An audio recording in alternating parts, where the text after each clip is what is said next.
সময় সত্যি অনেক বদলে গেছে। আগের মানুষের ঘরে অভাব ছিল, কিন্তু সম্পর্কের মধ্যে অভাব ছিল না।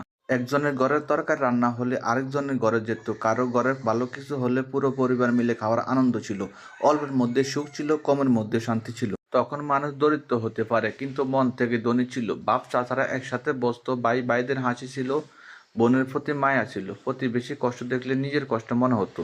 আর এখন মানুষের ঘরে টাকা বেড়ে গেছে, কিন্তু মানুষের প্রতি ভালোবাসা কমে গেছে। আগের মানুষ সম্পর্ক বাঁচিয়ে রাখতো, এখন মানুষের নিজের স্বার্থ বাঁচিয়ে রাখে। আজকাল অনেকেই আত্মীয় স্বজন খোঁজ খবর নেয় না, খোঁজ নেয় কে কত টাকা কামায়। আগে মানুষ একের অপরের ঘরে বিনা কারণে যেত, এখন দরকার ছাড়া কেউ কারো খবর নেয় না। সবচেয়ে বড় কষ্ট লাগে তখন যখন দেখি একই রক্ত মানুষ আজ দূরে দূরে, একসাথে বড় হওয়ার ভাই বোন গুলো আজ ব্যস্ততার আর হিসাবের দেওয়ালে আটকে গেছে। আসলে সমাজটা এমন এক জায়গায় চলে গেছে যেখানে মানুষ বাইরে হাসে, কিন্তু ভিতরে ভিতরে অনেক একা।